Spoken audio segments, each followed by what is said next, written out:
fois, le soir, vous répéter. Mais tu dois avancer.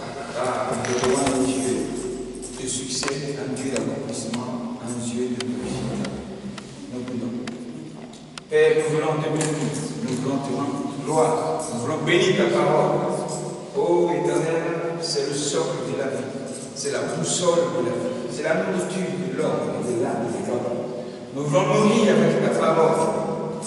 Viens disposer nos cœurs, dispose nos pensées, que toute action de distraction dans l'esprit comme dans la chair soit envoyée au nom de Jésus. Mais que ta présence, Seigneur, remplisse ces lieux. Glorifie ton nom éternel et bénis ta parole. Donne-nous d'avancer dans tout ce que nous faisons sur la terre et non pas d'échouer, car tu n'as pas un Dieu d'échec, tu n'as pas un Dieu de non-accomplissement, tu n'as pas un Dieu, Seigneur, de malheur, mais tu es un Dieu de bonheur, un Dieu qui dit les choses et qui les fait, un Dieu d'accomplissement, un Dieu de réussite. Que la gloire te revienne au nom puissant de Jésus. Amen. On acclame le Seigneur.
Accroche-toi à Jésus ici. Parce qu'à l'étranger, on est seul, on n'a ni père, ni mère, ni frère et sœurs. Tu es livré comme dans un désert. Tu es confronté à la solitude. Voilà. Et quand on est seul, on vit avec le vide. Quand on parle de vide ici, on parle d'esprit. Et quand on parle d'esprit, c'est que c'est Dieu, le véritable esprit. Donc accroche-toi au Seigneur. Voilà, pour réussir à l'étranger. Joseph était accroché au Dieu d'Israël, au Dieu de ses pères. Malgré les épreuves qu'il a traversées, parce que c'est Dieu qui l'a soumis aux épreuves, il n'a pas abandonné la foi. Il a gardé la foi jusqu'à ce que Dieu lui a promis à l'étranger puisse la vivre comme bien. Donc Dieu t'a promis ici des choses que tu ne maîtrises pas pour l'instant. Mais ces choses-là viendront. En commençant par les épreuves, n'abandonne pas la foi. Amen. Après, on parlera des mystères de l'étranger. C'est un message que j'ai donné l'année passée. Voilà, j'ai parlé des mystères de l'étranger. Voilà. Un étranger, c'est un homme mystérieux. Tu es étrange dans le pays étranger. Amen. Voilà, donc c'est très important. Tu vas prendre ta Bible.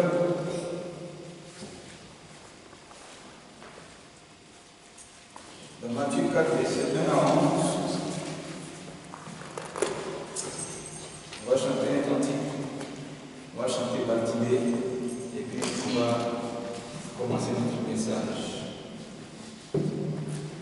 Je dis Timée, le fils de Timée, si tu crois, tu verras de nouveau. Je dis Timée, le fils de Timée, si tu crois, tu verras de nouveau. Je dis Timée, le fils de Timée, si tu crois, tu verras de nouveau.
Matthieu chapitre 4, verset 1 à 11. Oui, qui va faire la lecture? Oui, la lecture en italien. On s'était fait cela. Matthieu 4, 1 à 11. Tu as trouvé? Bien dit. Tu n'as pas encore trouvé? Matteo 4. Verset 1 à 11.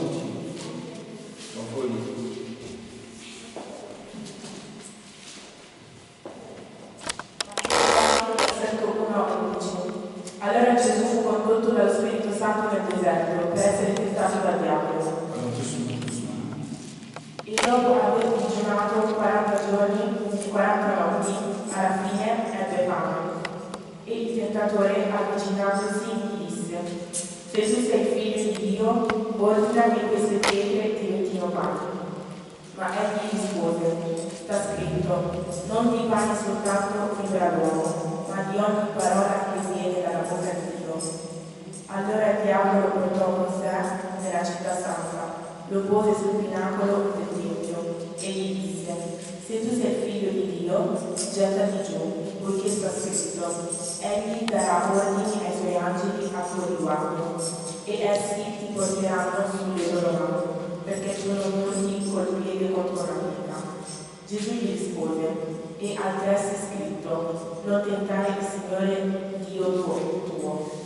Di nuovo il diavolo lo portò con sé, sopra un monte altissimo, gli mostrò tutti i regni del mondo e la loro gloria, e gli disse, tutte queste cose ti darò, se tu ti postri e mi adori. Allora Gesù gli disse, vattene Satana, poiché sta scritto, adora il Signore Dio tuo e a Lui solo rendi il culto.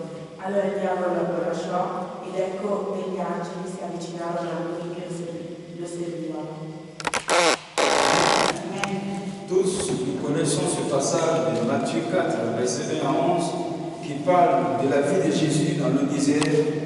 Jésus qui a été conduit juste après son baptême dans le désert, poussé par l'Esprit, dit la Bible. Amen. Poussé par l'Esprit de Dieu dans le désert. Donc c'est Dieu lui-même qui a conduit Jésus dans le désert pour l'éprouver. Ça veut dire que c'est Dieu qui nous éprouve. Amen. L'épreuve, c'est une souffrance, entre guillemets, une souffrance instantanée. Ça veut dire que ça ne dure pas. Ça ne dure pas parce que Dieu n'est pas méchant, il n'est pas mauvais. Amen. Mais celui qui te fait souffrir continuellement, non-stop, ça c'est pas Dieu. La souffrance qui dure pendant longtemps, ce n'est pas Dieu. Mais la souffrance qui dure un instant, là c'est Dieu. Gloire à Dieu. Donc ne mélange pas ta souffrance humaine, satanique, liée à la sorcellerie et au diable, et puis la souffrance qui vient de Dieu. Il y a deux types de souffrance, il y a deux types de souffrance en effet. Amen. Mais il y a une seule épreuve. Satan n'éprouve pas. Satan fait souffrir. Dieu éprouve les gens. Gloire à Dieu. Donc ce soir, notre thème, c'est comment éviter le retard. Le retard. Comment éviter le retard de ta vie. Comment éviter le retard marital. Comment éviter le retard professionnel. Comment éviter le retard spirituel. Comment éviter le retard financier.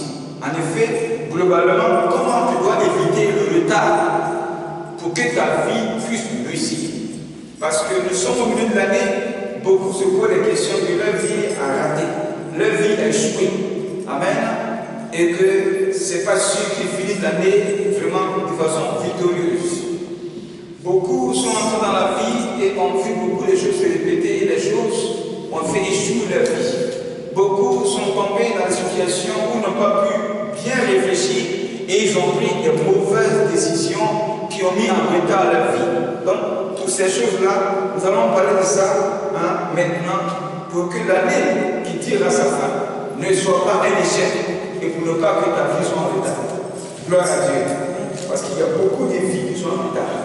Pas parce que Dieu a maudit certains, pas parce que Dieu n'a pas fait de promesses à certains, pas parce que Dieu a privé des bénédictions à certains. Non, mais c'est parce qu'on n'a pas su canaliser, maîtriser, réfléchir, prendre des bonnes décisions pour bien agir, qui fait que certains sont en retard. Amen.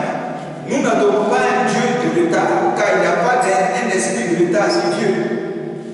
Nous avons un Dieu qui est clair dans ses décisions, un Dieu qui est visible dans ses choses, un Dieu qui sait ce qu'il veut, un Dieu qui dit que les choses t'arrivent de façon bien, un Dieu qui est juste, qui est légal dans ses choses, un Dieu qui parle et qui agit, un Dieu qui ne ment pas. Donc Dieu ne choue jamais, parce que nous avons un Dieu tout puissant. Un homme qui est tout puissant, jamais le chef ne tombera dans sa vie. Tu peux le tenter, tu peux le bloquer, tu vas vouloir le stopper, tu vas le combattre, mais parce qu'il est tout puissant, il le suit toujours. C'est comme ça notre Dieu. Donc Dieu, en lui, il n'y a pas d'échec. C'est les hommes qui échouent parce que le diable les a trompés. C'est tout. Amen. On n'adore pas un Dieu d'échec. Non.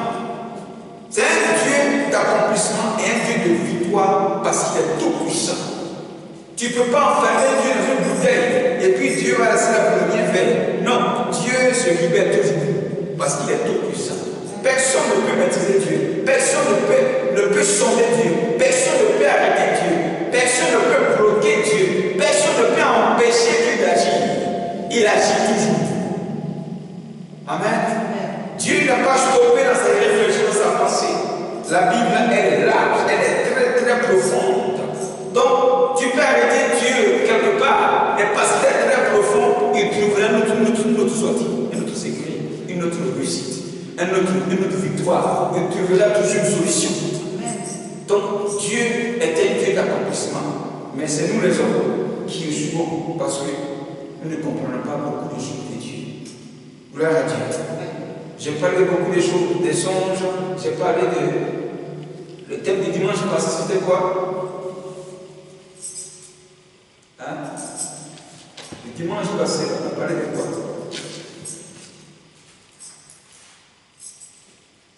Vous avez oublié déjà? Comment accéder à la bénédiction? Okay. Comment accéder à la bénédiction? C'est la suite d'aujourd'hui. Comment éviter le retard? Comment éviter le retard dans ta vie? Si tu es en retard, jamais tu ne choisiras la bénédiction que Dieu t'a promis. Ceux qui sont en retard n'ont pas accès aux bénédictions. Ceux qui sont en retard voient les choses de loin, mais ils ne peuvent pas les toucher. Parce qu'ils n'ont pas fait ce qu'ils devaient faire pour pouvoir accéder à la bénédiction. Le retard n'est pas bien. Un homme qui est en retard risque de se tuer. Qui voit ses générations réussir. Ses petits frères même se marier, ses petits frères se marier, ses dernières générations viennent de dépasser.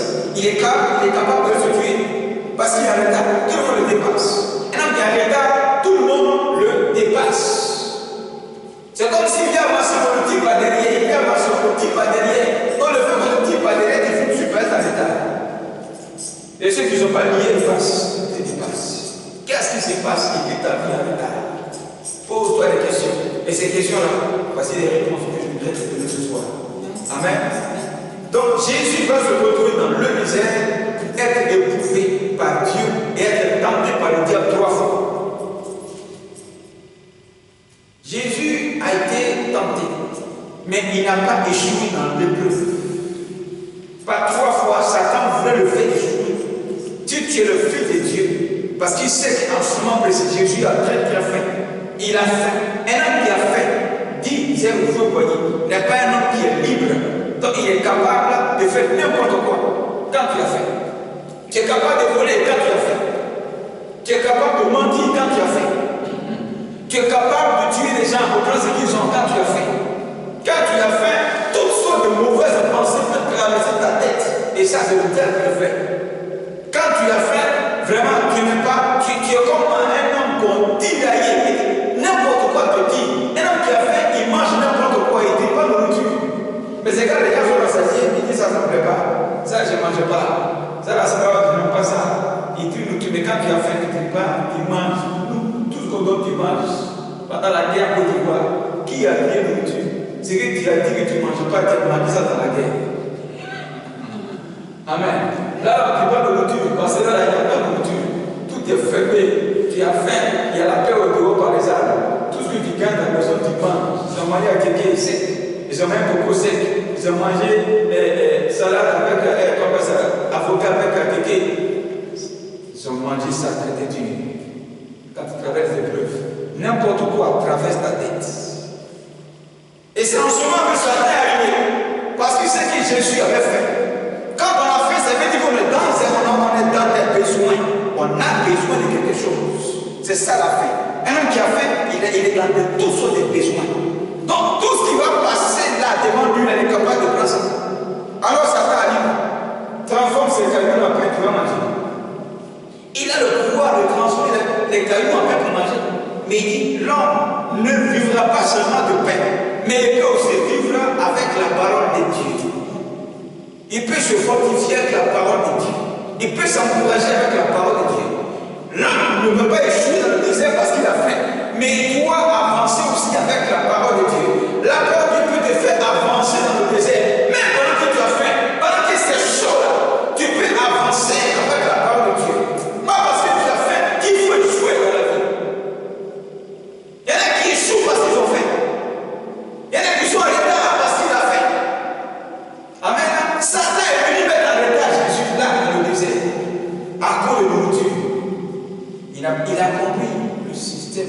le secret. Non. Je ne chouille pas dans le désert. On peut se nourrir avec la parole de Dieu.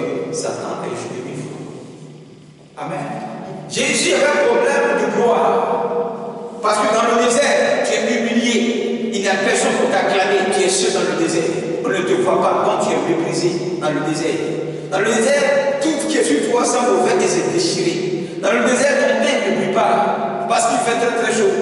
Dans le désert, vraiment, c'est la galère, le désert. Donc, il y a un problème de gloire. Donc, Jésus était dans l'humiliation totale. Satan arrive et dit, mets-toi en haut. Et non, il dit, si tu te procèdes que tu m'adores, je te donnerai toute la gloire. Ça veut dire que Satan, Jésus avait un problème de gloire.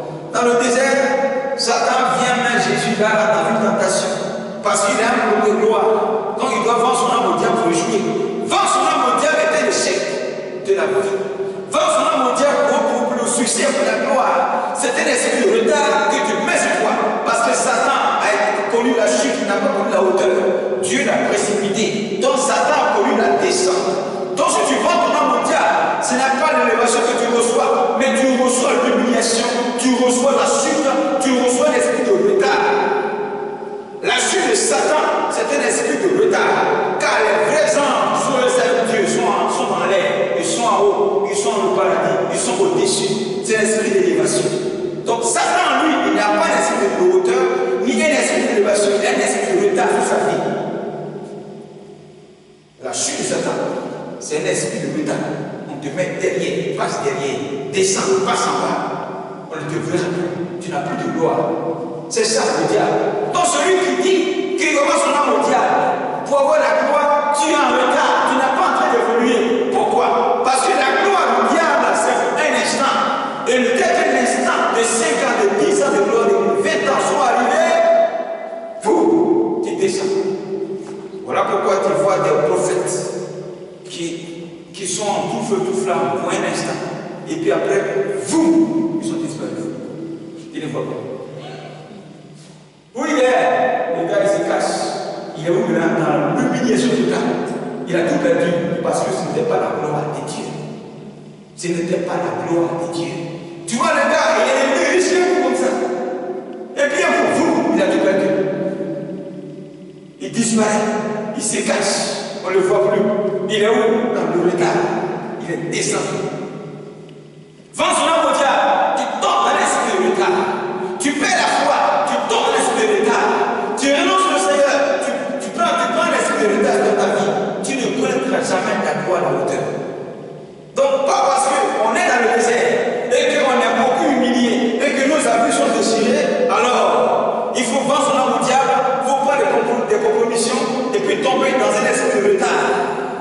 Non, tu n'as pas à te battre pour réussir. Si Dieu t'a dit qu'il va te faire réussir, tu attends seulement l'heure de la réussite, de la gloire, et puis tout compte, tout la porte, et puis tu rentres. Joseph n'a pas connu Pharaon, il n'a pas fait diplomatie, il n'a pas dit j'ai l'honneur, je fais l'honneur, j'ai l'honneur, appelez-moi parce que le son des Pharaons. Non. Quand on est arrivé, on allait le chercher pour le déposer là, à cette fois, c'est ta place. Gloire à Dieu. Jésus est dans le désert. Là, Satan revient pour la 3e fois pour lui dire si tu es le Fils de Dieu, on t'a envoyé en l'air, là, sur la montagne, jette-toi, car les gens viendront te secourir. C'est vrai, ils viendront me secourir, mais pas parce que je suis un enfant de Dieu, je suis tenté, je suis persécuté, donc mes ennemis là, je dois les tuer, je dois les maudire, je dois les insulter, je dois aller contre eux, je dois tenter Dieu, pas parce que je suis avec toi que tu dois les provoquer des sorciers. Celui qui fait ça connaîtra la honte.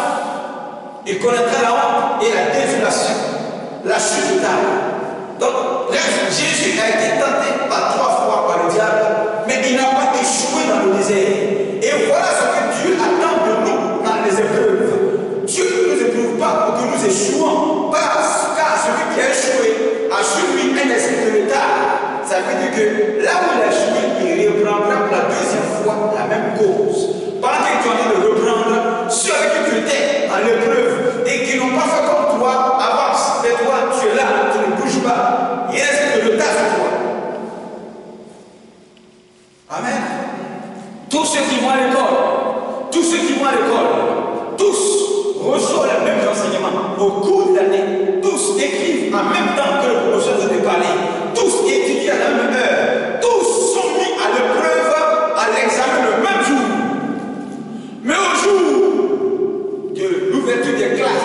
prochaine, il y en a qui avancent, il y en a qui restent là. Pendant que nous tous on était ensemble, cela veut dire quoi? Cela veut dire qu'il y en a qui ont pris à la légère l'épreuve, il y en a qui ont pris à la légère l'étude, il y en a qui se sont amusés, il y en a qui n'ont pas fait d'efforts, il y en a qui sont restés les bras croisés, il y en a qui ont dormi, il y en a qui ont joué au parachute, il y en a qui ont joué vraiment à l'incrédule, et toutes ces choses ont créé un esprit de retard sur ta vie. Donc bref, on dit quoi? Dieu ne nous éprouve pas pour que nous échouons, mais Dieu nous éprouve pour que nous réussissions. Il y en a qui voient l'épreuve comme une chose pénible, difficile et invincible. Et ils se laissent pas être vaincus dans le désert. Le résultat que Dieu attend, ce n'est pas l'échec. Le résultat qu'un professeur, un maître attend de son élève, ce n'est pas l'échec. Il attend la réussite de son élève après avoir fini de l'enseigner et de l'éprouver par un test. Quand on teste quelque chose, ce n'est pas l'échec qu'on attend. On attend un bon résultat. Gloire à Dieu. On attend un bon résultat. Donc ta vie spirituelle peut être éprouvée. Mais ce que Dieu attend, ce n'est pas le chef que tu réussis dans le désert parce qu'il veut t'aimer. Amen. Donc Jésus ici a réussi son test, il a réussi l'épreuve. Jésus n'a pas connu d'échec. Voilà pourquoi il a bien rempli ses 3 ans. Il a bien rempli ses 33 ans. Il est arrivé dans la gloire. Quand tu ne connais pas d'échec dans ton évolution, les choses deviennent faciles. Pas parce que c'était facile, mais parce que tu as été attentif, parce que tu t'es pas laissé distraire, parce que tu es resté dans la parole de Dieu, parce que tu es resté à l'écoute de Dieu, parce que tu as maîtrisé les conditions de l'épreuve, parce que tu as été vraiment disposé. Voilà pour réussir. Donc un homme qui doit réussir, qui ne doit pas échouer, c'est un homme vraiment d'esprit. Il faut être un homme d'esprit pour réussir dans une épreuve. Il faut être un homme d'esprit pour réussir dans ce que tu veux. Il faut être un homme d'esprit pour réussir dans la promesse de Dieu. Si tu es un homme charnel, un homme qui prend des décisions que Dieu ne plaît pas, qui ne plaît pas à Dieu, tu risques d'échouer. Donc Jésus va partir ici et il va réussir sa vie pour laquelle il est venu sur la terre. Dans l'épreuve, mon frère, ma soeur, les adultes, en effet, les jeunes gens que nous sommes et que nous avons été pour certains, sont rentrés dans la vie active. Amen. Sont rentrés dans la vie sociale. Et quand on rentre dans la vie active, dans la vie sociale, on fait une introduction. Là, on ne doit pas échouer. Mais le diable sait que c'est le commencement de ta vie. Et c'est là que le diable vient pour séduire beaucoup, afin de le faire échouer. C'est là où l'échec de la vie de l'homme prend forme, dans la jeunesse. Ta vieillesse sera échouée en commençant par ta jeunesse. Amen. Ta vieillesse va connaître les regrets en commençant par ta jeunesse. Les portes de la vie de façon à venir seront fermées en commençant par la jeunesse. Car c'est là que les liens se tissent. C'est là que la vie, ta vie commence. Ta vie monte, ta bonne vie avec Dieu et ta mauvaise vie avec le diable. Tout ça commence dans la jeunesse. Donc, c'est une période sensible et un temps vraiment très très précieux et dangereux pour l'homme. Quand tu ne maîtrises pas pourquoi tu es jeune, qu'est-ce que tu dois faire? C'est là où la vie de l'homme échoue, mais ça aussi, dans la jeunesse. Amen. Donc, si tu es jeune, ne prends pas cet temps de jeunesse-là comme un temps de folie. Un temps de folie. Un fou n'a pas de sens. Un fou, à l'état physique, n'a pas de sens. Il est comme une voiture qui n'a pas de volant. C'est ça un fou. Amen. Et une voiture qui n'a pas de volant, elle va dans tous les sens. Et elle se casse la figure, elle échoue, elle se crasse et elle s'arrête là. Quand il y a un accident, c'est arrête, stop. Tu bouges plus. C'est ça la jeunesse. Donc tu n'as pas à mal comprendre la jeunesse dans laquelle tu te retrouves pour ne pas que ta vie échoue. Beaucoup aussi d'adultes sont rentrés dans la vie active. Amen. Et aujourd'hui, ces échecs-là sont là. Ces bons accomplissements sont là. Donc, ce n'est pas parce que Dieu nous met dans ces saisons-là que nous devons échouer. Notre vie ne doit pas échouer là. Gloire à Dieu. La folie de la jeunesse, l'amour des plaisirs, des choses, peuvent nous faire échouer et mettre un esprit de méditation sur nos vies. Amen. Les dépenses inutiles peuvent nous faire échouer et mettre sur notre vie un esprit de métal. Dans toutes ces choses-là, Dieu doit nous conduire et il doit te laisser conduire par Dieu. C'est pourquoi je dis, un homme qui ne doit pas avoir l'esprit de métal sur lui, c'est un homme d'esprit. Un homme d'esprit. Un homme qui connaît la pensée de Dieu et qui connaît la pensée du diable. Amen. Qui connaît la pensée de Dieu. Jésus connaissait la pensée de Dieu qui est dans la parole et la pensée du diable. Voilà pourquoi il n'a pas échoué. Voilà pourquoi il n'a pas connu un esprit de retard. Mais quand tu n'as pas l'esprit de Dieu, le diable t'aura tout le coup. Parce que tout ce qui viendra te dire, tu vas penser que c'est Dieu qui te parle. Non, Satan les songes. Ce n'est pas tous les songes dans lesquels tu penses que c'est Dieu qui t'a parlé. Non, Satan aussi parle à travers le songe. Vous ne connaissez pas ça? Hein? Si déjà tu es là, tu as des mauvaises pensées pendant que tu es assis, ce n'est pas dans le sommeil, Satan ne va pas te parler. Amen. Tu es là, tu ne dors pas, tu as les yeux ouverts, mais tu as des mauvaises pensées. Ce n'est pas dans tes songes, il ne va pas te parler. Satan parle dans le songe. Et Dieu aussi parle. Il faut savoir dire ça. Là aussi, ça trompe les gens. Ils sont mis à l'état. Ça trompe les gens. Ils sont mis à l'état. C'est très important. Gloire à Dieu. Lisons Deutéronome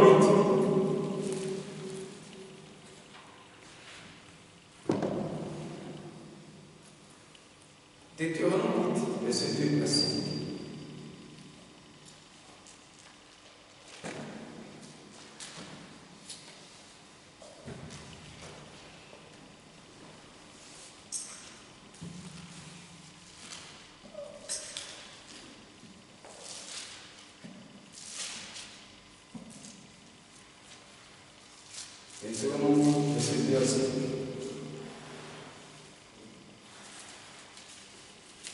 Qu'est-ce que le Seigneur dit ici?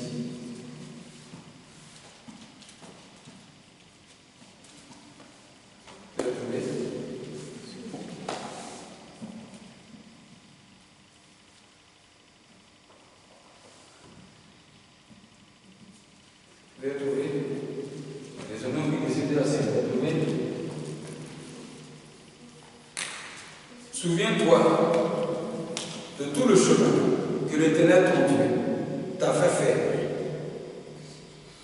pendant tes 40 jours, pendant ces 40 ans dans le désert, afin de t'humilier et de t'éprouver, pour savoir quelles étaient les dispositions de ton cœur.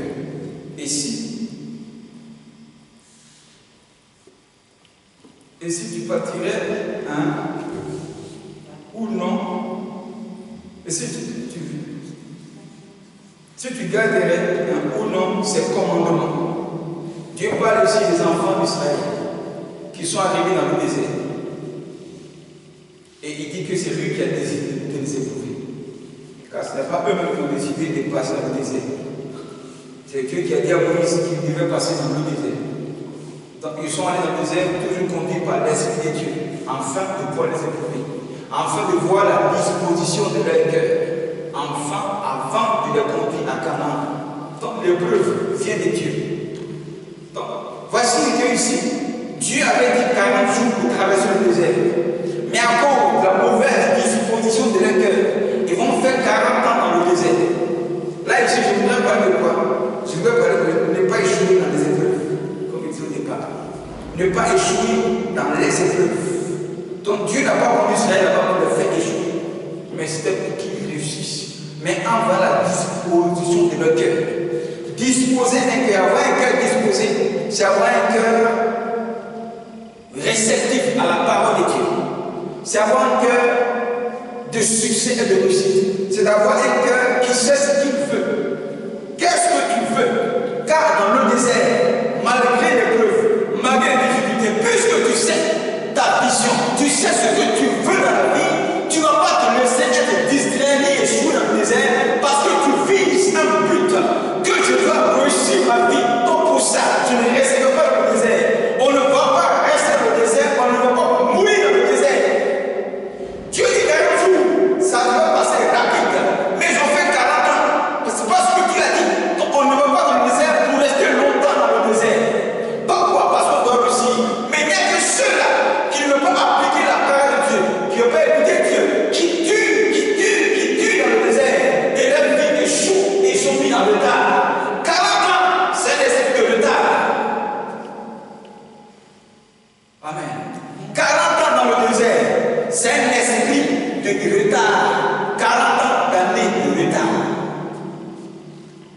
les 40 jours, dans les 40 ans.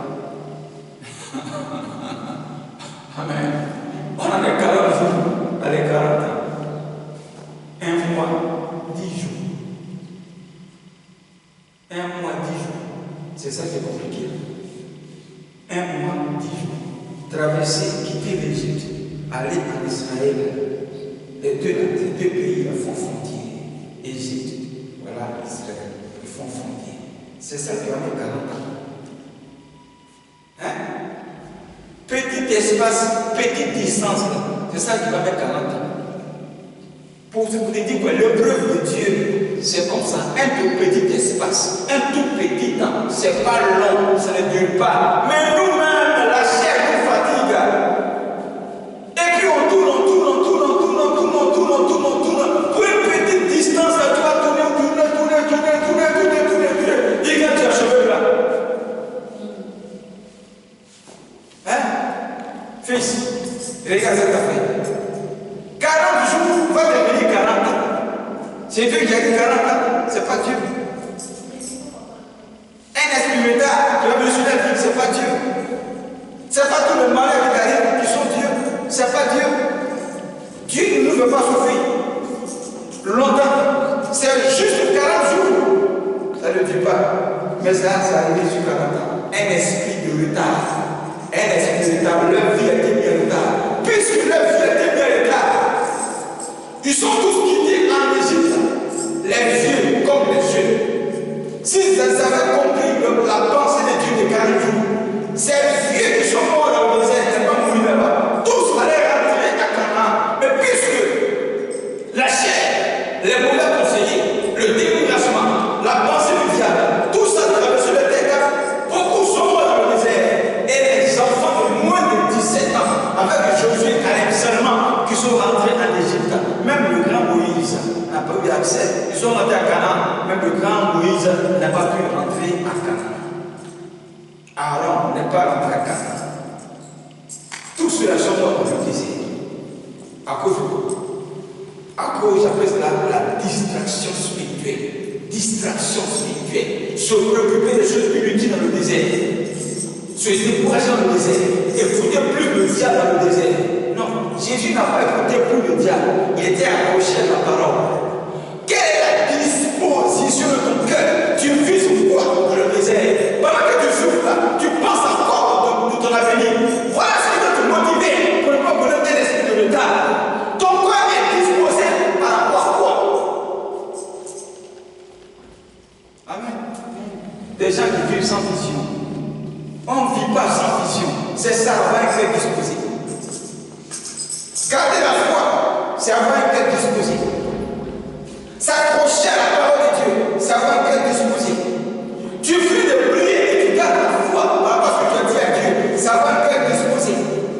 Ne pas se laisser distraire par les gens qui sont autour, qui croient les bateaux. Le désert, c'est une vie mystérieuse. C'est une vie incomprise par certains. Toi-même, à travers les moments difficiles, il y en a parfois tu ne comprends pas ce qui t'arrive. C'est pas ce que je dois comprendre ce mystère que tu vis.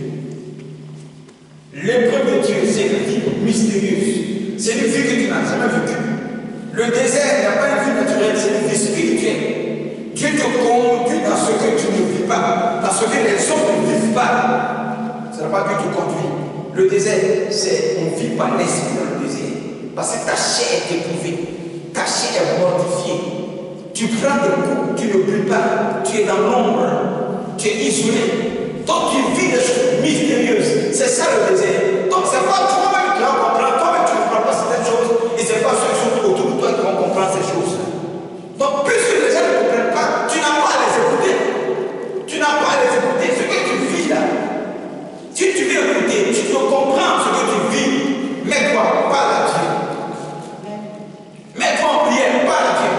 Car c'est ce que a fait. Comment ça s'appelle là? Moïse. Amen. Quand les choses étaient difficiles et que les enfants d'Israël se plaignaient trop, ils parlaient trop, Moïse partait consulter Dieu. Et Dieu a chaque fois donné une réponse pour venir leur donner la réponse à leur problème, la solution à leur problème, de ce qu'ils ne comprenaient pas dans le désert. Ils ne pouvaient pas recevoir. Mais puisqu'ils sont restés tout longtemps incrédules,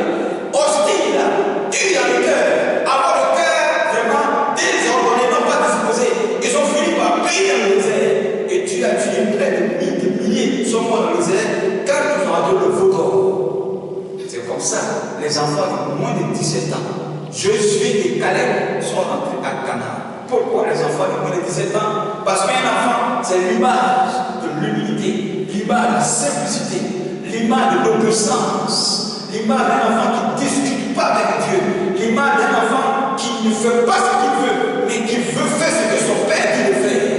C'est comme ça que Dieu veut te voir si tu veux réussir, avoir l'esprit d'un enfant. Mais les grands, ils connaissent tout. Tu parles des conseils, ils connaissent tout bien. Amen. Les grands, ils se voient supérieurs. Même si un enfant ne parle pas, tu veux quoi? Il faut qu'il était devant moi. Les grands, eux, ils voient tout. Je dis, ils voient tout. Ils sont nés avant les gens, ils voient tout. Il y a des grands, ils disent, nous on est nés avant toi. Tu vas nous dire quoi de Dieu? Amen. Quand tu dis que tu es grand, tu te vois comme un grand, Dieu ne te met plus dans cette affaire avec toi. Oui. Quand tu dis que tu connais tout, Dieu ne te montre plus rien. Quand tu dis que toi tu sais tout, tu ne veux rien.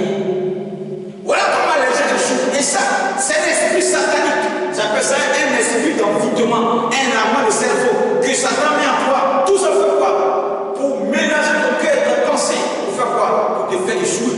C'est tout. Pour te faire échouer.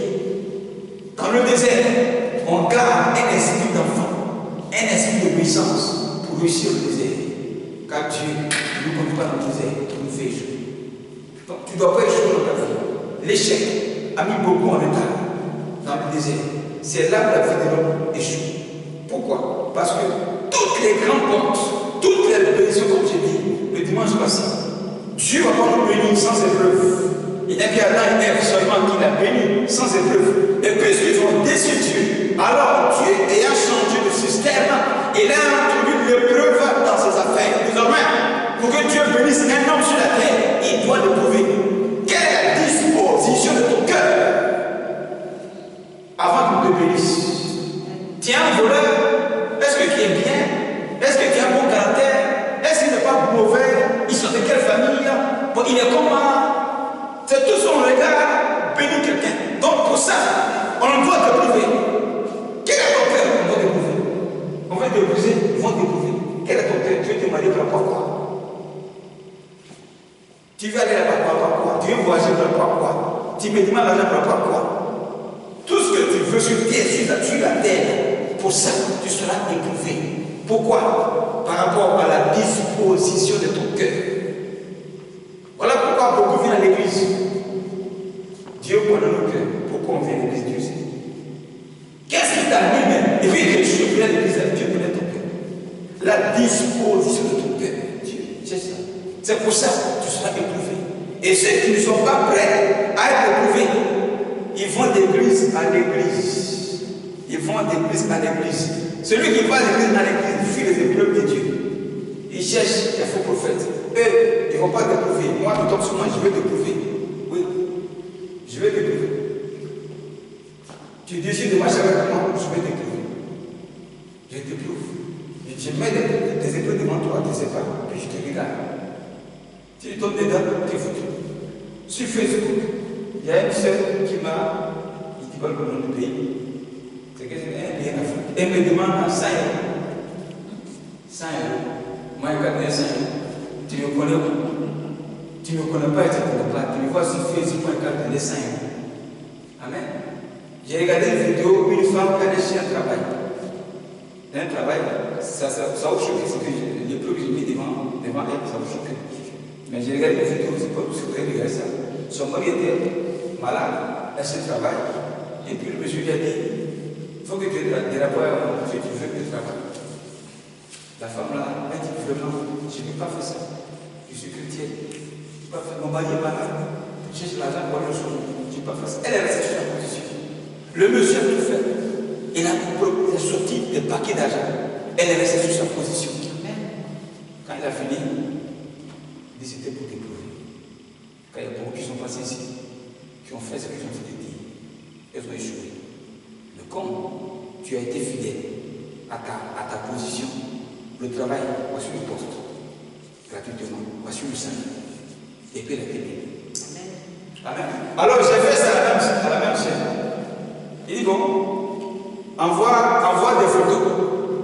photos de chambre. C'est ce qu'elle dit. Elle dit, mais tu es malade. Tu es malade. Qu'elle a dit ça, ok, j'ai écrit. Et d'une part, tu as échoué l'épreuve. D'une autre part, tu as réussi. Okay. Tu as réussi parce que tu ne peux pas faire ça en même temps que tu m'insultes. Il dit, mais tu sais qui tu insultes? Est-ce que tu as vu mon nom? Tu sais qui je suis que tu m'insultes? C'est là maintenant avec mon parti. Voilà. Tu as échoué, je lui ai envoyé la photo dont je parle. Elle a regardé ça. Voilà, tu es dans le piège. Moi, tu ne me connais pas. Tu es quelque part là-bas, la fille. Moi, je suis. Moi, un cadre de Seigneur, tu me connais où? Pour ça, je vais te prouver. Quelle est la disposition de ton cœur? Amen. Et le lendemain, je lui envoie un message pour lui dire, par rapport à ce que ton comportement dit, qu'est-ce que tu dis? Elle dit non, qu'elle ne va pas, elle se doit donner pardon. Donc, tu as bien fait. En même temps, je l'ai bloqué. Voilà. L'orgueil. Tu veux réussir facilement, tu seras éprouvé. Tu seras éprouvé. Gloire à Dieu. Lisons Exode 20, chapitre 5, verset 6. Il faut noter un pied 4 à 12.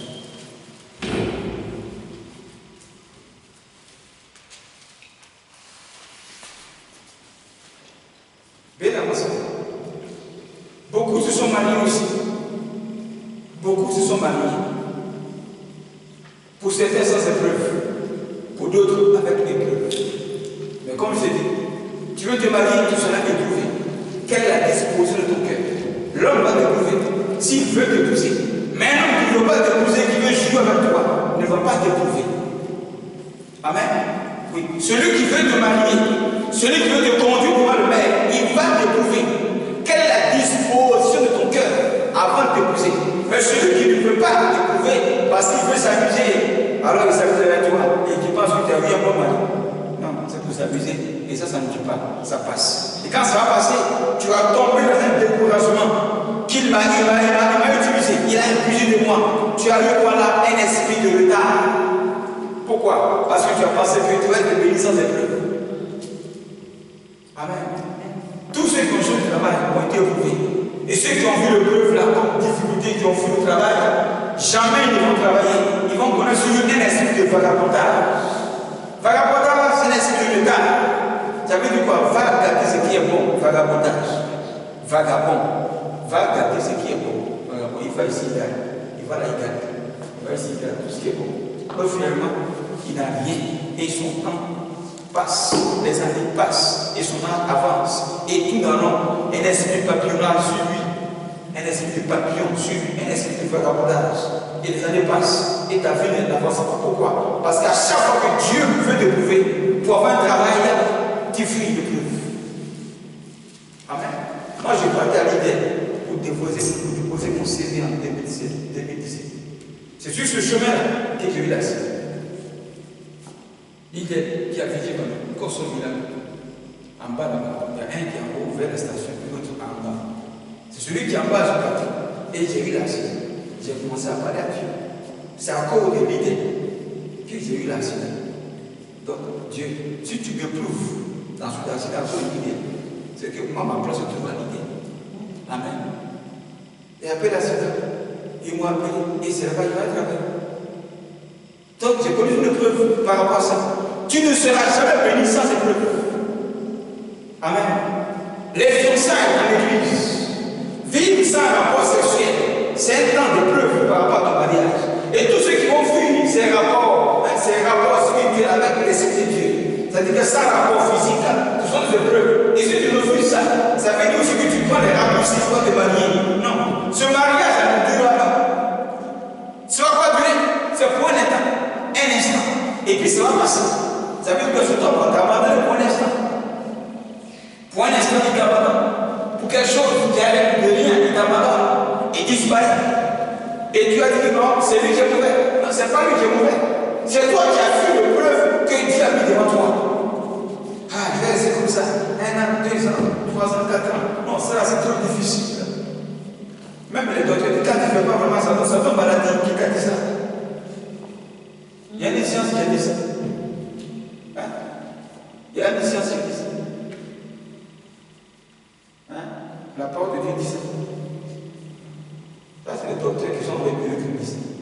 Ce n'est pas la Bible qui a dit ça. Moi, je suis resté 7 ans. 7 ans. Je ne suis pas resté. Gloire à Dieu. Ça ne va pas dire que je n'ai pas été tenté. Oui, tu peux être tenté, mais tu ne dois pas trouver le temps parce que tu as une vision. Tu as une vision. Amen. Et tu dois l'atteindre. On ne doit pas échouer aussi dans nos richesses, dans la gloire, dans l'accomplissement de nos projets. Là où le diable viendra tromper beaucoup de personnes. Et ils mettront leur argent qu'on ne doit pas mettre pour échouer. Ils feront des affaires dans lesquelles Dieu n'a pas de faire. Et il verra sa vie échouer. Amen. Donc, sois toujours à l'écoute de Dieu. Pour réussir, sois un homme d'esprit. Ne sois pas un homme charnel dans la vie. Ne sois pas charnel pour réussir. N'écoute pas les gens pour agir. Écoute-tu d'abord avant d'agir.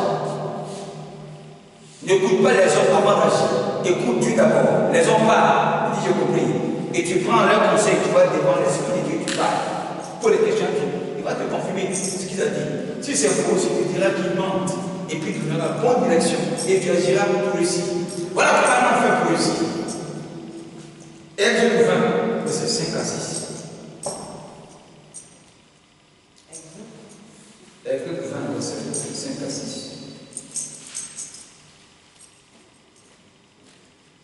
Oui, il faut lire.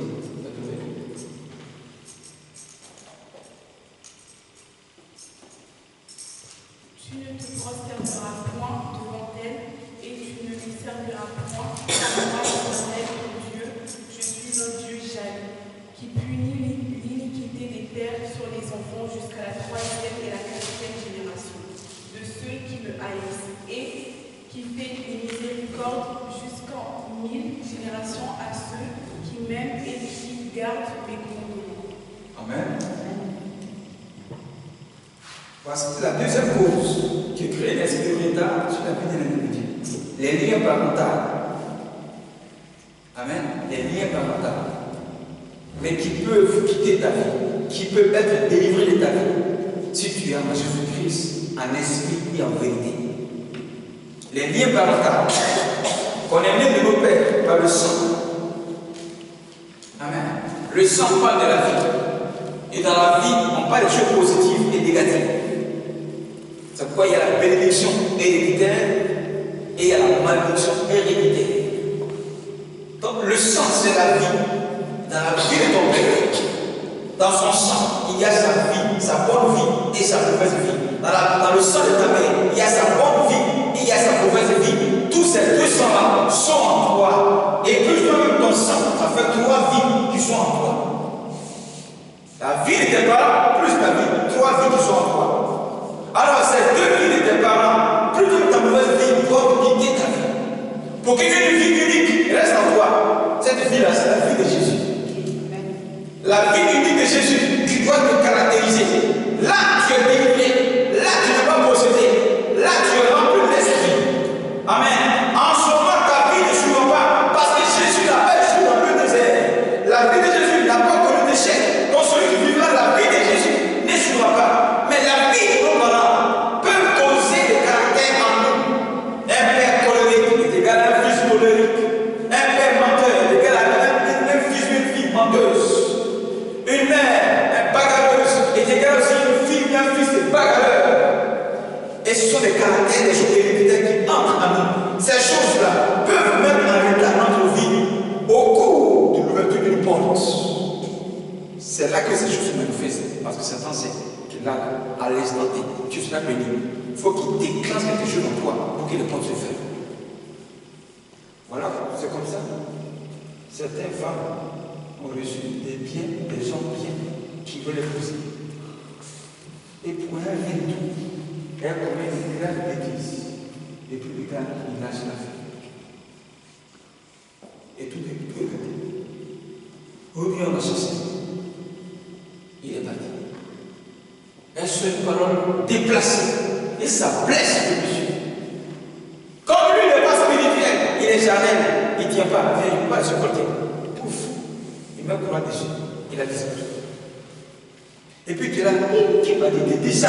Pourquoi j'ai fait ça? Mais je ne sais même pas qu'est-ce qu'il m'a pris. Qu'est-ce qu'il t'a pris? C'est quelque chose t'a pris.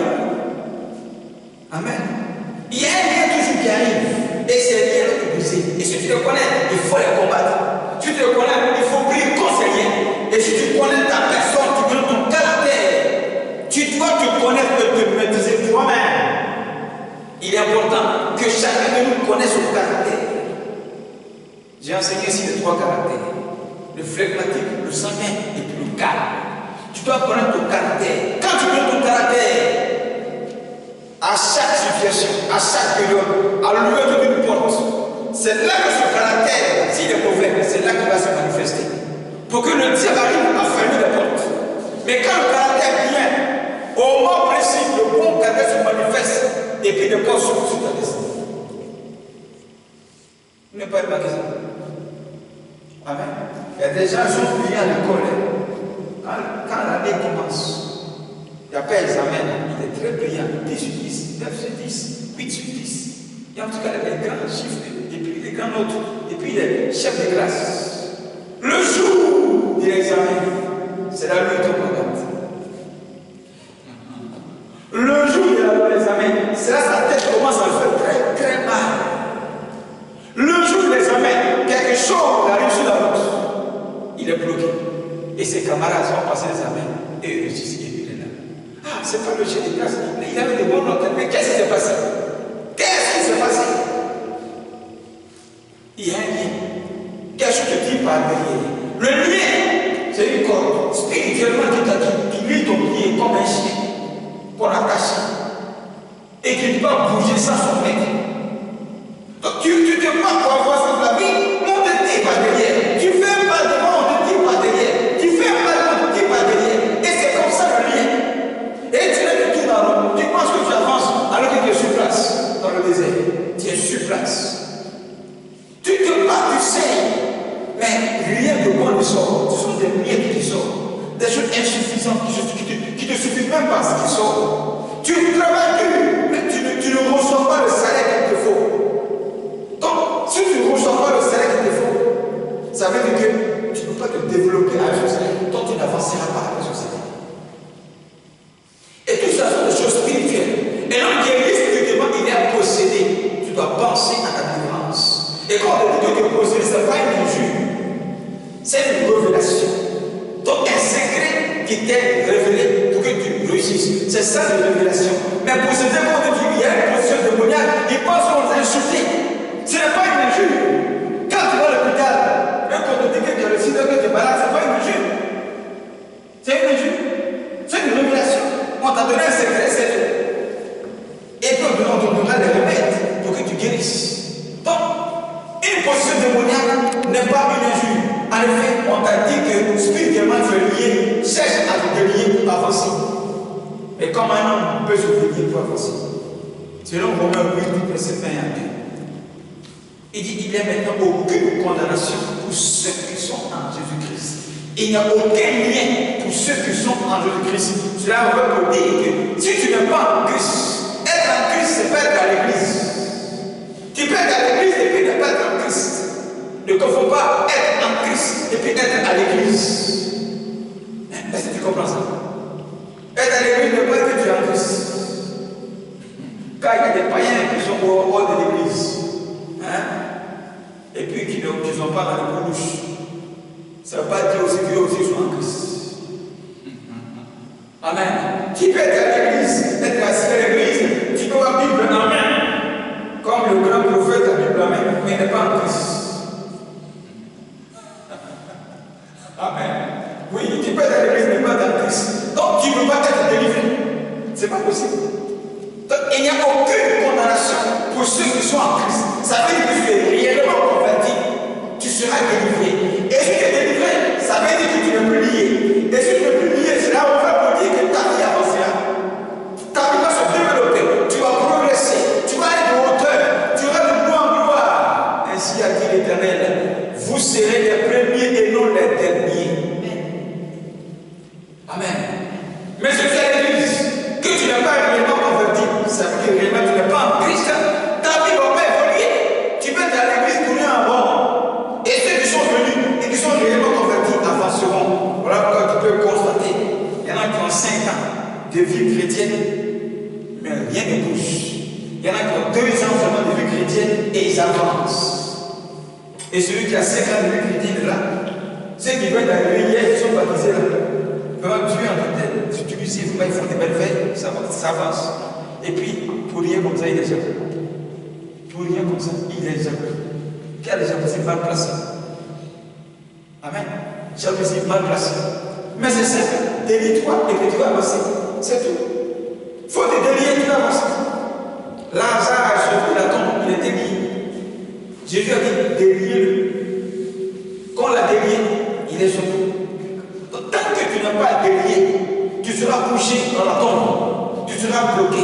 La tombe veut dire qui dort, qui est arrêté. La mort est un arrêt. La mort, c'est un stop, c'est un arrêt. Il bouge plus. Voilà, un mort est couché. Tu le bouges, tu le tapes, tu le piques, il ne bouge pas. Il est là. C'est mort, c'est arrêté, c'est stoppé. Arrêt.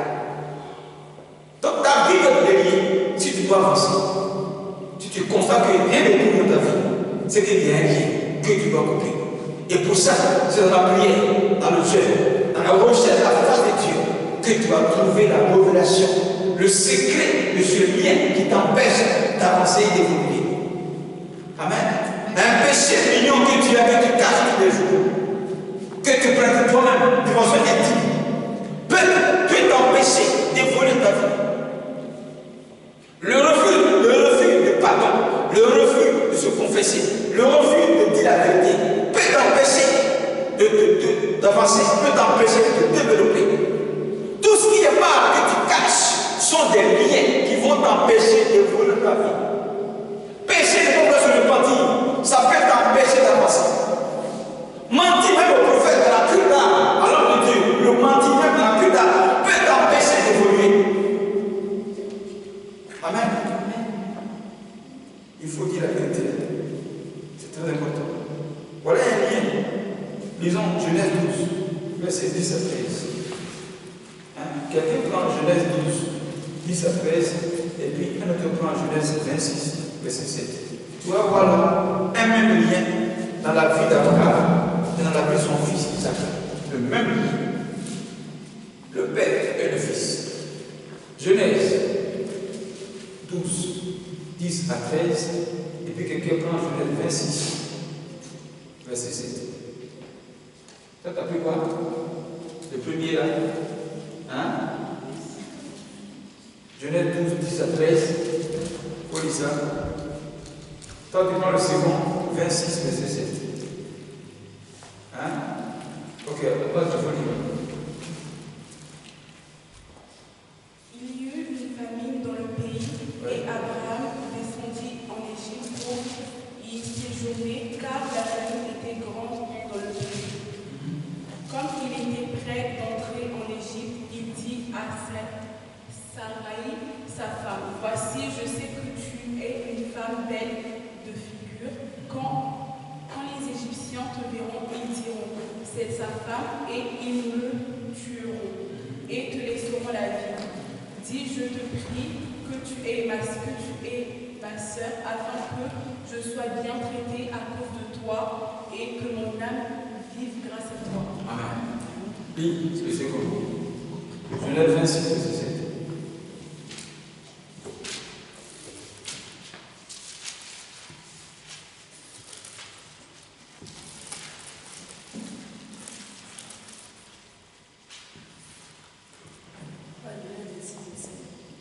Genèse 26, verset 7.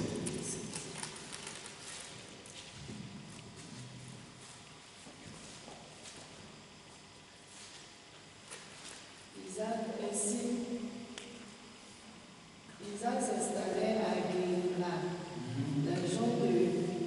Les gens de l'endroit l'interrogea sur sa femme. Il répondit, c'est ma sœur. Il n'osa pas dire que Rebecca est sa femme. Il a peur que les gens le fassent mourir à cause d'elle. En effet, Rebecca était très belle. Isaac est là depuis longtemps. Un jour, Isaac est... C'est un seul verset, d'accord? Ok. Donc voilà. Les mêmes scènes, dans la même situation, les mêmes mentions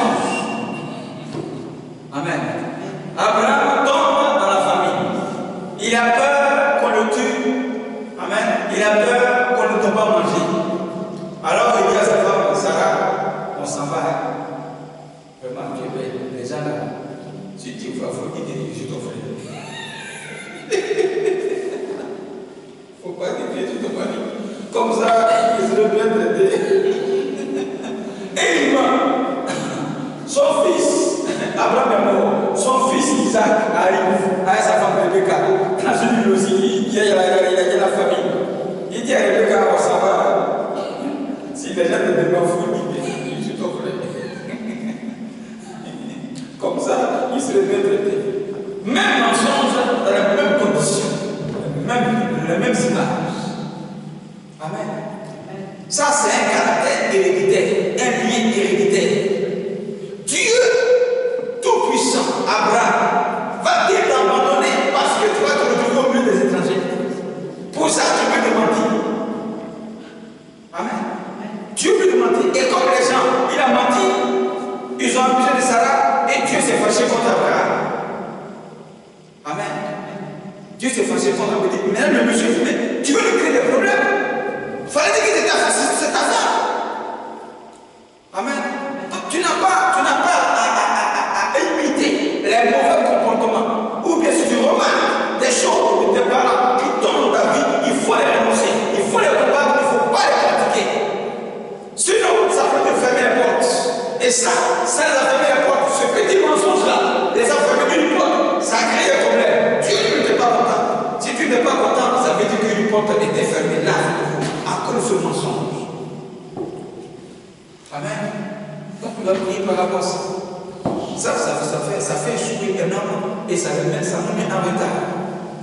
Pour finir,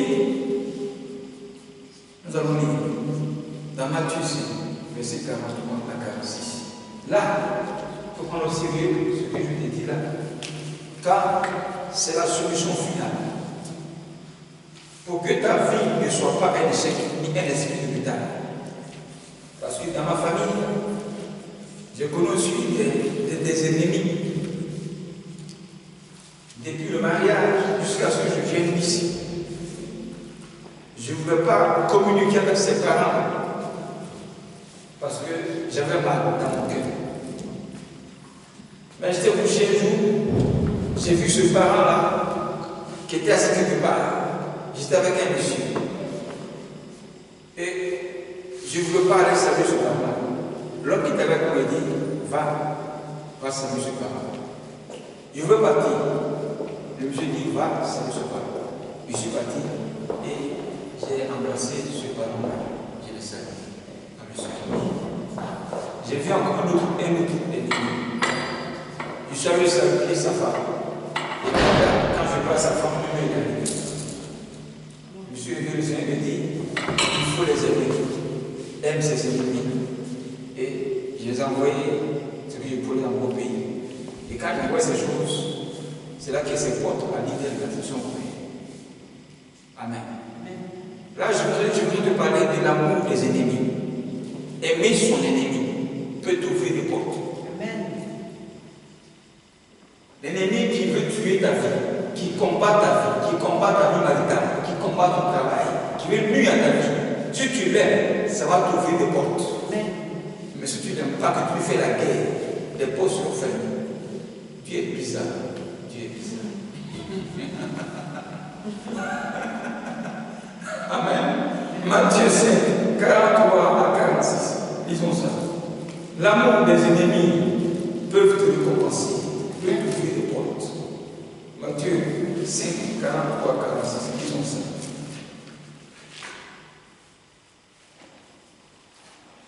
Matthieu 43, 5, pardon, 43, 46. Tu as trouvé? Il faut lire.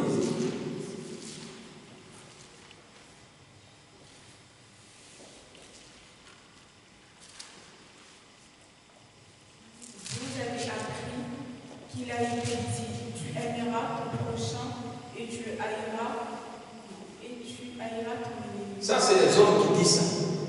Amen. Aime ton prochain et il faut haïr ton ennemi. Ça, c'est l'homme qui dit ça. Mais, Jésus dit.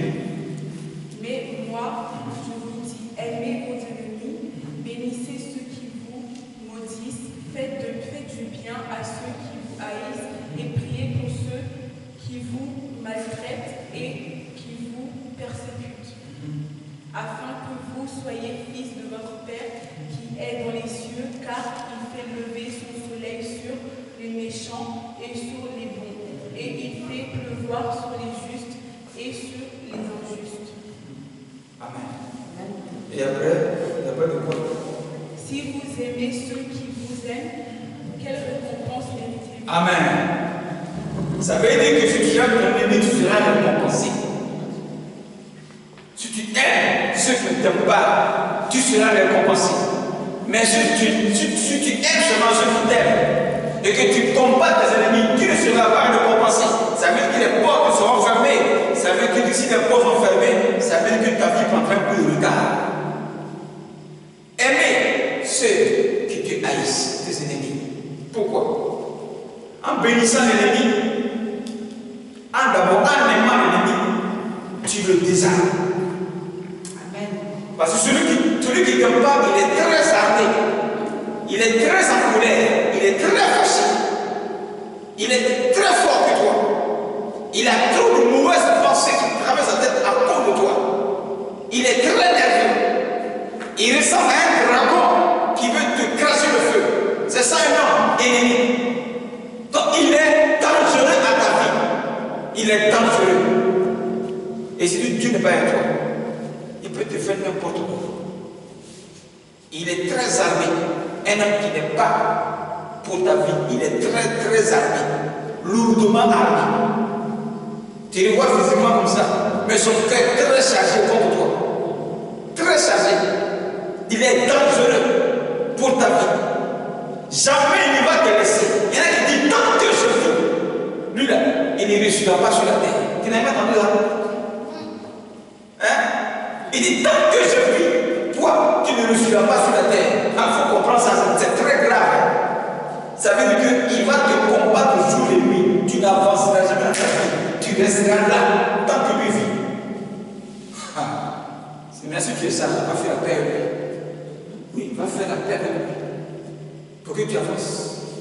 Parce que le jour apprend que tu as bougé un pas, il t'attrape dessus. Tu vas où? Reste ici. Reste ici.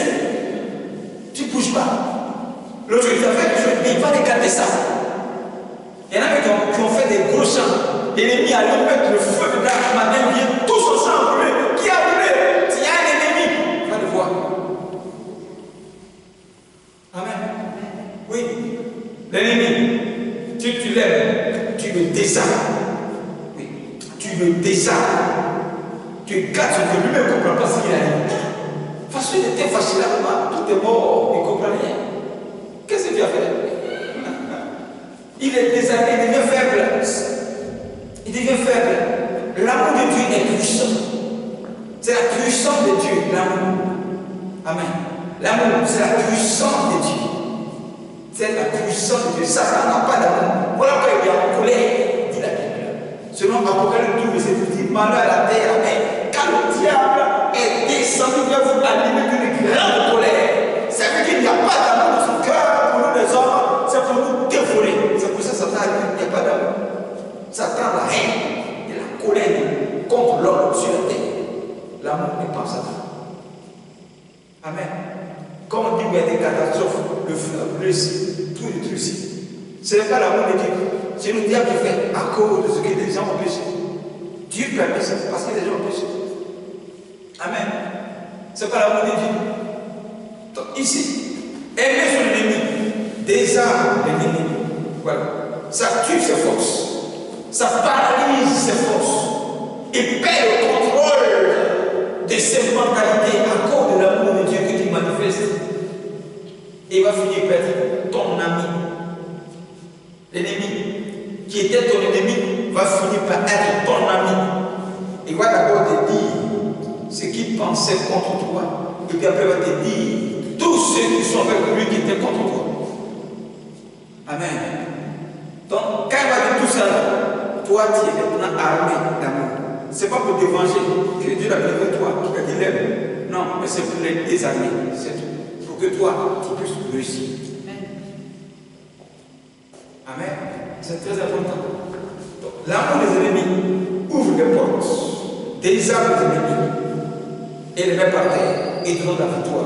Il faut combattre en prière l'ennemi et non pas physiquement. Jacob a quitté sa famille parce qu'il avait pris la bénédiction de son frère Esaü. Il est parti chez son oncle là-bas. Il s'est marié là-bas avec Léa, avec Rachel, et son beau-père l'a trompé, il a donné Léa. Donc il est parti avec la petite soeur et la grande soeur. Il a eu des enfants. Il retourne maintenant, Dieu lui dit, retourne chez ton parent, je te paye. Et il retourne là-bas. Mais avant qu'il retourne, il a commis des dégâts. Il y a une division, une guerre entre lui et son grand frère Esaü. Donc un ennemi dans sa famille l'attend. Dieu dit, retourne dans ta famille. Mais pourtant, il y a un ennemi qui t'attend, son grand frère Esaü. Comment il va faire pour entrer dans la famille? L'ennemi l'attend. Comment il va faire? Là, Jacob était très sage. Là, il fallait une réconciliation avant ton entre en famille. Sinon, il est cuit. Il est cuit. Alors, qu'est-ce qu'il va faire? Il va faire ce qu'on vient de tout à l'heure. Dans Genèse 33, verset 1 à 4. Disons ça.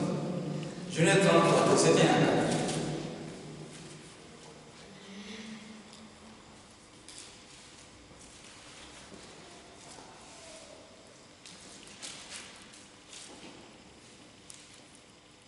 Jacob se leva.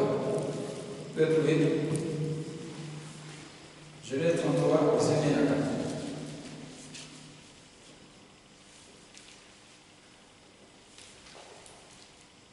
Vous pouvez trouver Genèse 33, verset 1 à 4. Jacob se leva, les yeux regarda, et voici, Ésaü arrivait, avec 400 hommes. Il repartit les enfants entre Léa et Rachel et les deux servantes. Il plaça en tête des servantes avec leurs enfants. On va les tuer d'abord.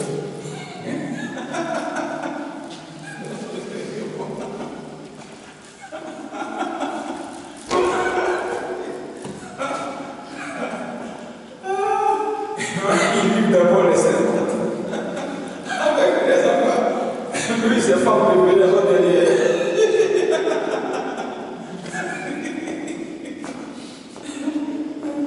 Il plaça en tête les servantes avec les enfants.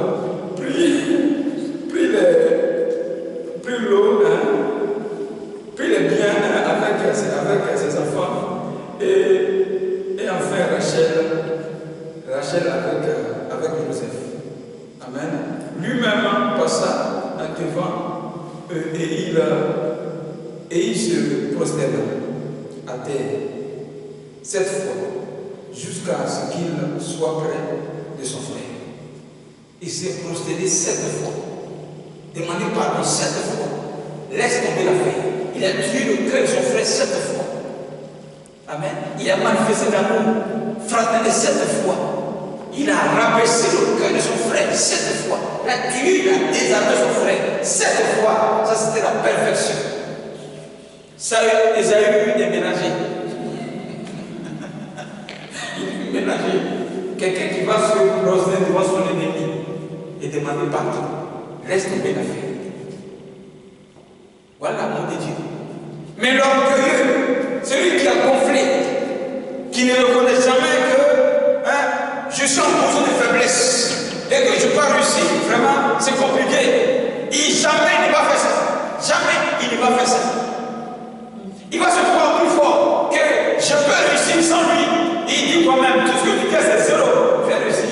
Tu dis ça, mon ami, ce n'est pas l'amour de Dieu. Ce n'est pas l'amour de Dieu. On ne combat pas l'ennemi en face si tu es homme spirituel. C'est les païens qui combattent les ennemis physiquement. Voilà.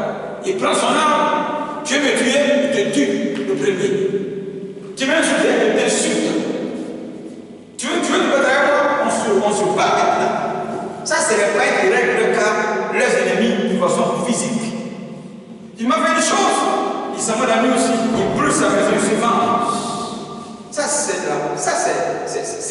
comme ça le combat se mène entre les païens qui sont ennemis entre eux. Mais en tant que fils de Dieu, on a un combat spirituel à mener. Amen. On a un combat spirituel à mener. C'est la prière, notre combat, il est spirituel. Ce que Jacob a fait, c'est un combat spirituel qu'il a mené. Se protéger, c'était prier. Que Dieu touche le cœur de son frère. Que Dieu mélange de son frère. Que Dieu désarme le cœur de son frère. Donc tu es fâché contre l'ennemi parce qu'il mélange ta vie, il stoppe ta vie, il bloque ta vie. Ne combat pas physiquement, ne l'insulte pas. Va en prière, je prie. Si tu veux le chiffrer, va le chiffrer.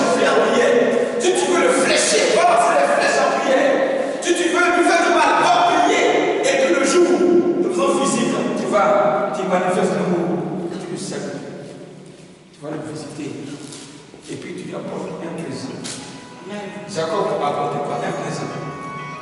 Il a offert des choses à son grand frère. Ils ont la fin. Il faut le connaître. La fin, qu'est-ce qui s'est passé? Ils ont la fin.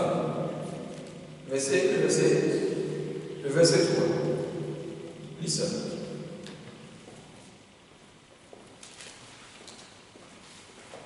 Lui-même passa devant eux, Oui. et il se prosterna en terre 7 fois jusqu'à ce qu'il soit près de son frère. Il courut à sa rencontre, il l'embrassa, se jeta à son cou, et le baisa, et il pleurait. Amen. Voilà. Il a désarmé son grand frère. La compassion et l'amour de Dieu a touché le cœur d'Ésaïe. Lui qui partait avec 400 personnes pour tuer Jacob. Finalement, il va le tuer, mais le coup pour aller et puis il s'embrasse. Amen. Voilà ce que produit l'amour de Dieu contre son ennemi. Parce que l'image d'Ésaïe avec les 400 personnes, c'était une fermeture de porte à la famille. Tu n'entres pas dans la famille, tu resteras hors de la famille. Tu n'auras pas accès aux portes de la famille, tu resteras un enfant de dehors. Reste dehors. Amen. Quand les portes seront fermées, tu ne passeras pas ici. Voilà ce que ça veut dire. Alors pour que les portes s'ouvrent sur lui, il faut qu'il fléchisse chez nous le cœur de son grand frère. Et les portes ont été ouvertes. Et il est embrassé. Et il est désormais entré dans la maison avec tout sa famille. Amen. Voilà comment les portes peuvent s'ouvrir et que ta vie pourra éviter le retard. L'amour, la haine des ennemis font partie du coup du retard sur notre vie. Ne pas aimer son ennemi peut te fermer les portes. Avoir des ennemis dans ta propre famille peut te fermer les portes. Fais les offrandes. Jésus a dit aime ton ennemi. L'amour se manifeste. Et quand ça se manifeste, on offre des choses. On fait des cadeaux. Prie dessus, chante dessus. Où est sa vie? Invoque la grâce de Dieu. Et puis va donner ça. C'est du charbon à temps que tu mets sur sa tête. Amen. Il dit donner à manger à ton ennemi. Il n'a pas dit ça. Jésus n'a pas dit ça. Donne à manger à ton ennemi. S'il a fait, donne-lui à manger. Donne-lui à manger. Le fait de donner à manger et qu'il mange. Pendant qu'il mange, il pense lui-même à ses propres pensées. De te faire du mal. Mais lui, il ne mange pas du bien qu'il fait de toi. Tu penses qu'il va te faire du mal. Le bien est là, tu vas dire, vous spirituellement. Le bien déjà mélangé son cœur, le bien est déjà enveloppé. Il est désarmé, il ne peut plus manifester le mal parce que le bien que tu as fait bien, il est contaminé. C'est comme un virus. Un virus dans ton corps, c'est fini. Ça dit à toute vie, on a dit que tu es contaminé, il n'y a plus rien à faire. C'est comme ça l'amour de Dieu. Contamine celui qui est vraiment engagé contre toi, il est désarmé. Aime ton ennemi, fais du bien, donne-lui à manger. Regarde ce qu'il manque, prépare ça bien, va lui donner. Quand il a ça, il pense au bien que tu lui as fait, son mal qui t'ennuie. Ton bien est capable de délivrer un ennemi, parce qu'un ennemi, c'est un homme qui est possédé par Satan lui-même. Un ennemi, il est possédé directement par le diable lui-même. Il a en lui la rage et la colère du diable qui est venu contre l'humanité pour détruire. C'est ça qui rentre dans le cœur de l'ennemi. Donc il a la haine du diable pour venir détruire. Tout ce qu'il pense, c'est de détruire ta vie. Donc le diable est directement en contact avec lui. C'est ça un ennemi. C'est quoi l'ennemi? Il est très dangereux. Tu as en face de toi le diable en personne. Quand tu as un ennemi en face de toi. Amen. Le diable est en direct avec toi.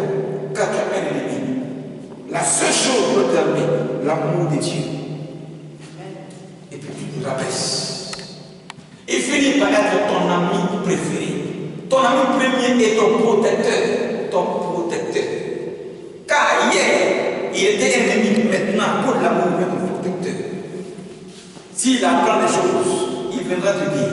Tout ce qui t'est contre ta vie, il viendra t'informer. Tout ce qui est mal, qui se passe contre toi, il viendra te dire. Il va finir par ton cas de corps et ton vigile, ton gardien. Et ce parent-là, quand je lui ai envoyé les choses, il a commencé à changer de langage. Ce parent a dit, faut penser à moi, hein. Faut pas m'oublier, hein. Pense à moi. Pourquoi? Parce que ce parent pensait que, à mon arrivée ici, j'allais m'oublier. Donc, comme j'ai oublié, il faut qu'elle garde tout, il faut que la personne la garde tout. Donc, il ne faut pas m'oublier, hein. Il faut penser à moi. Ça veut dire quoi? Ce que j'ai envoyé là, la désarmée. C'est la désarmée. Complètement. Donc, voici, bien-aimé, le secret de l'ouverture des portes. Pour ne pas que ta vie soit mise en retard. Tu es ici, là, tu as beaucoup d'ennemis. Ce n'est pas tous ceux de ta famille qui t'ont acclamé, qui sont contents maintenant que toi tu sois ici. Non, ils sont nombreux qui sont contre toi. Ceux-là, ce sont des ennemis. Dieu va te les montrer. Si tu les montres, ne t'énerve pas contre eux. Prie, prie, prie. Le jour où Dieu donne le feu vert, fais un bon cadeau, prie dessus, envoie-les. Ils vont changer de parole contre toi. Ils vont te bénir. Oui. Il y a beaucoup d'ennemis ici. Tu es ici, là, tu as beaucoup d'ennemis. Amen. Nous qui sommes les Africains qui sont ici, il y a beaucoup d'ennemis dans nos familles. Beaucoup. Mais ceux qui ne comprennent pas ce mystère que je dis maintenant, ils sont fâchés contre eux. Il y en a qui ont fermé le téléphone. Ils ont changé de puce. Quand tu appelles, ça ne sonne plus. Tout est fermé, bouclé, gelé. Amen. Aucun parent n'a le téléphone. Quand un parent envoie son habitude sur Facebook, même il le supprime. Il n'a pas de contact avec, il ne faut pas avoir le manger, il ne faut pas avoir le toucher. Il y en a qui vont, quand il dit ici, il va, il doit à l'hôtel, on va le voir. Et puis il disparaît.